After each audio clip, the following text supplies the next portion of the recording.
नमस्कार, मैं हूं राहुल शर्मा। आप देख रहे हैं SP9 न्यूज। स्वागत है आप सभी का हमारे इस खास प्रोग्राम में। प्रोग्राम की शुरुआत कांग्रेस पार्टी महासचिव प्रियंका गांधी से। कांग्रेस पार्टी महासचिव प्रियंका गांधी को जनता का साथ मिलना शुरू हो चुका है। उत्तर प्रदेश के विधानसभा चुनावों से पहले जनता अपना फैसला सुना रही है। वो कांग्रेस की तरफ झुकती नजर आ रही है। कांग्रेस की तरफ उनका झुकाव है। कांग्रेस की तरफ उनका झुकाव होना ये बताता है कि फिलहाल अब कांग्रेस पार्टी को बहुत बड़ा मौका मिलने वाला है। ये वही कांग्रेस पार्टी है जिसका उत्तर प्रदेश में एक समय में बोलबाला नहीं था। ये वही कांग्रेस पार्टी है जिसकी स्थिति उत्तर प्रदेश के अंदर बहुत कम आंकी जाती थी। लगता ही नहीं था कि पार्टी वहां पर है। लेकिन जब से प्रियंका गांधी आई हैं तब से ऐसा लग रहा है कि कांग्रेस पार्टी ही है जो उत्तर प्रदेश में बनी। और चुनावों से पहले दो राजनीतिक पार्टियों के बीच में टक्कर है, एक बीजेपी और कांग्रेस। दरअसल बीजेपी के मुकाबले लाने में प्रियंका गांधी का बहुत बड़ा योगदान है। कांग्रेस पार्टी अगर आज बीजेपी को टक्कर दे रही है, योगी आदित्यनाथ को टक्कर दे रही है, तो इसकी वजह प्रियंका गांधी, क्योंकि प्रियंका गांधी ने कड़ी मेहनत की। प्रियंका गांधी ने जमीनी स्तर से जुड़कर लोगों के साथ काम किया। प्रियंका गांधी ने महिलाओं की आवाज़ सुनी, युवाओं की आवाज़ सुनी और उनकी तकलीफ़ों को दूर करने के लिए ही प्रियंका गांधी ने बहुत सोच समझकर पैकेज का ऐलान किया। कई बड़े ऐलान करती नजर आई। तो यहाँ पर प्रियंका गांधी को जनता का दर्द दिखाई दे रहा है, उत्तर प्रदेश की जनता की तकलीफ दिखाई दे रही है। लेकिन शायद ये तकलीफ योगी आदित्यनाथ को कभी दिखाई दी ही नहीं। अगर योगी आदित्यनाथ को तकलीफ दिखाई देती तो उत्तर प्रदेश के हालात इस तरह नहीं होते। उत्तर प्रदेश में बेरोजगारी इतने बड़े स्तर पर नहीं होती, वहाँ पर युवा परेशान नहीं होता, महिलाओं की सुरक्षा के लिए बड़े कदम उठाए जाते हैं। लेकिन फिलहाल ये बीजेपी की सरकार है। बीजेपी कहती कुछ है, करती कुछ है और इनके मायने कुछ और होते हैं। तो यहाँ पर इस वक्त प्रियंका गांधी को जनता का साथ मिलना शुरू हो गया है। भले ही बीजेपी के तमाम नेता चाहे जितने भी दंडभेद अपना लें, चाहे जितने भी साम दाम दंडभेद का हर तरीका अपना लें, लेकिन उसका कोई फायदा नहीं होने वाला, उसका कोई असर दिखता नजर नहीं आएगा। क्योंकि यहाँ पर अगर हम बात करें तो मौजूदा समय के हालात हैं जो इस और इशारा भी करते हैं कि वाकई में प्रियंका गांधी के आने से उत्तर प्रदेश में बदलाव हो रहा है। दरअसल अगर मैं बात कर रहा हूँ यहाँ पर कांग्रेस पार्टी की, तो कांग्रेस पार्टी ने जनता का पहले विश्वास जीता। कोरोना के सेकेंड वेव के दौरान आपने देखा ही होगा कि कांग्रेस पार्टी के नेता राहुल गांधी ने, प्रियंका गांधी ने और पार्टी के सभी नेताओं ने बीजेपी की एक एक सच्चाई खोली। लगातार कई ट्वीट सामने आए थे कांग्रेस पार्टी के नेताओं के, जिसमें देखा यह जा रहा था कि किस तरह योगी और पूरे देश, योगी राज में उत्तर प्रदेश का क्या हाल है और पूरे देश में मोदी राज में क्या हाल है। तो यहाँ पर तमाम तरह से जनता ने देखिए जनता को मूर्ख बनाना आसान नहीं है। जनता सब समझती है, बस जनता अपना फैसला चुपचाप कर देती है और जनता अपना फैसला चुपचाप सुना रही है। तभी तो उपराज्यों के चुनावों में कई राज्यों में जो हुए वहां पर कांग्रेस को बड़ी जीत मिल रही है। इसका मतलब कांग्रेस की वापसी हो रही है, शानदार वापसी हो रही है और योगी और मोदी सरकार का गुरूर टूट रहा है।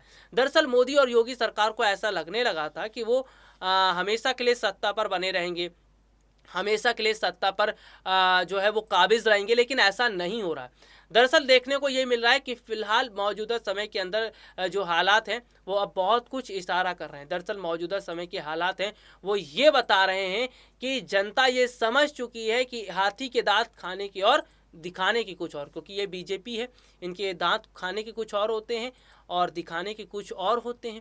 फिलहाल की अगर मैं यहाँ पर बात कर रहा हूँ तो जनता एक बहुत बड़े अंतर से पार्टी को जनता बहुत बड़े अंतर से कांग्रेस के साथ जुड़ती नजर आ रही है। जनता ये देख रही है कि कांग्रेस पार्टी ने उनके मुद्दों को उठाए, लेकिन प्रियंका गांधी को मानना पड़ेगा। प्रियंका गांधी को हराने के लिए प्रधानमंत्री नरेंद्र मोदी, योगी आदित्यनाथ, अमित शाह आने वाले समय में कई बड़े बीजेपी के नेता उतरेंगे, लेकिन प्रियंका गांधी डर नहीं रही हैं। प्रियंका गांधी ने साफ कह दिया बीजेपी की चाहे जितनी भी बड़ी फौज आ जाए, चाहे जितने बड़े नेता आ जाएं, लेकिन वो डरने वाली नहीं है। प्रियंका गांधी को गेस्ट हाउस में बंद भी रखा गया था, प्रियंका गांधी के साथ अभद्रता भी की गई, लेकिन प्रियंका गांधी डरी नहीं। उन्होंने महिलाओं के लिए खास तौर पर एक पैकेज का ऐलान कर दिया। इतिहास में पहली बार ऐसा हुआ कि प्रियंका गांधी ने 40% महिलाओं को टिकट देने की बात कही। ऐसी स्थिति तो बीजेपी के समय में भी नहीं थी। यानी कि बीजेपी केवल चुनाव जीतने का काम करती है, चुनाव जीतने के लिए हिंदू मुस्लिम की राजनीति करती है, चुनाव जीतने के लिए जनता को आपस में लड़ाया जाता है। लेकिन अब फायदा दिखता नजर नहीं आ रहा है, क्योंकि बीजेपी के पास कोई मुद्दा तो होता नहीं है। बीजेपी ने कोई काम अभी तक किया नहीं है।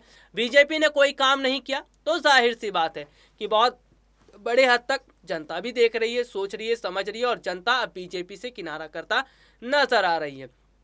उत्तर प्रदेश के अंदर अगर योगी सरकार के हाथ से सत्ता चली जाती है, योगी आदित्यनाथ की कुर्सी उनके हाथ से निकल जाती है, तो यहाँ पर ये देखा जाएगा कि फिलहाल मौजूदा समय के जो हालात हैं वो इस ओर इशारा कर रहे हैं कि बहुत बड़े हद तक बदलाव हो रहा है। मौजूदा समय के हालात इस ओर इशारा कर रहे हैं कि मौजूदा समय जो है वो अब बीजेपी के लिए दिखता नजर आ रहा है। हालांकि इन सब के बीच अगर मैं बात करूं तो जनता का कांग्रेस पार्टी को समर्थन करना, जनता का कांग्रेस पार्टी के साथ आना ही बताता है कि फिलहाल अब जनता ही चाहती है कि हम कांग्रेस को मौका दें। बहुत समय पहले ऐसा देखा जा रहा था कि बीजेपी हिंदू मुस्लिम की राजनीति कर रही थी, बीजेपी जाति धर्म के नाम पर राजनीति कर रही थी और ऐसा दिखा रही थी कि हमें ये करके फायदा मिलेगा। जनता इन सब में पड़ी हुई है और जनता यही सब देखना चाहती है। लेकिन अब जनता, युवा, महिलाएं सब समझदार हो चुके हैं। वो ये देख रहे हैं कि हमें हिंदू मुस्लिम से फर्क नहीं है, हमें जाति से कोई मतलब नहीं है, हमें मतलब है रोजगार से, हमें मतलब है महिलाओं की सुरक्षा से, हमें मतलब है तमाम मुद्दों से। और इस वक्त तमाम ऐसे मुद्दे हैं जिन पर कांग्रेस पार्टी काम कर रही है, जिन्हें कांग्रेस पार्टी उठा रही है और कांग्रेस पार्टी के यही जो मुद्दे हैं ना, ये आने वाले समय में उन्हें फ़ायदा पहुंचा सकता है। अगर प्रियंका गांधी ने उत्तर प्रदेश में जिस तरह के ऐलान किए हैं, उसी तरह का ऐलान आने वाले समय के चुनावों पर होगा, उसी तरह का ऐलान अगर आने वाले समय में कांग्रेस पार्टी करती नजर आएगी तो जाहिर सी बात है इसका बहुत बड़ा फायदा होगा। पंजाब की भी जानकारी मैं आपको बता दूं कि प्रशांत किशोर का साथ लेना अब शुरू कर दिया गया है। जी हाँ, चुनावी रणनीतिकार प्रशांत किशोर कांग्रेस की मदद करते नजर आएंगे। चुनावी रणनीतिकार प्रशांत किशोर अगर कांग्रेस की मदद करेंगे तो जाहिर सी बात है पंजाब के चुनाव में उन्हें बहुत बड़ा फायदा मिलेगा। पंजाब चुनाव जीतने के लिए कांग्रेस पार्टी अब एड़ी चोटी का जोर लगा रही है। दरअसल नवजोत सिंह सिद्धू की वजह से स्थितियां खराब हुई हैं, नवजोत सिंह सिद्धू की वजह से माहौल खराब होता नजर आया और इन सब के बीच में अगर हम बात करें तो इन्हीं स्थितियों को सुधारने में प्रशांत किशोर अब कांग्रेस पार्टी की मदद करेंगे। पंजाब ही नहीं, आने वाले कई चुनावों में प्रशांत किशोर की रणनीतियां कांग्रेस के साथ दिखती नजर आएगी। अगर प्रशांत किशोर की रणनीतियां कांग्रेस के लिए सही बैठ जाती है और प्रशांत किशोर की रणनीतियों के अनुसार कांग्रेस काम करती है तो चुनावों में जीतने से कांग्रेस को कोई नहीं रोक सकता। इसकी सबसे बड़ी जो वजह है ये भी है कि प्रशांत किशोर जमीनी स्तर से जुड़ी स्थितियों को देखते हुए रणनीतियां बनाते। पश्चिम बंगाल के विधानसभा चुनाव में ऐसा हुआ। ममता बनर्जी को प्रशांत किशोर ने जो सलाह दी, प्रशांत किशोर ने जो जैसा काम ममता बनर्जी को कहा उन्होंने वैसा किया। पार्टी के नेताओं के टिकट काटे गए, नए नेताओं को टिकट दिया गया, युवाओं को जगह दी गई, नए ऐलान किए गए, महिलाओं के लिए खास ऐलान किए गए। तो ये तमाम चीज़ें ऐसी हैं जिन पर प्रशांत किशोर बहुत बारीकी से काम करते नजर आते हैं। और फिलहाल अगर मैं बात करूं तो उत्तर प्रदेश में भी जिस तरह ऐलान किए जा रहे हैं, जिस तरह प्रियंका गांधी एक के बाद एक कई ऐलान कर रही हैं, उससे साफ पता चल रहा है कि रणनीतियां तो कोई और बनाता नजर आ रहा है और उसी रणनीति का फायदा कांग्रेस को मिल रहा है। आज के लिए इतना ही, आपसे फिर मुलाकात होगी, तब तक के लिए इजाजत दीजिए, नमस्कार।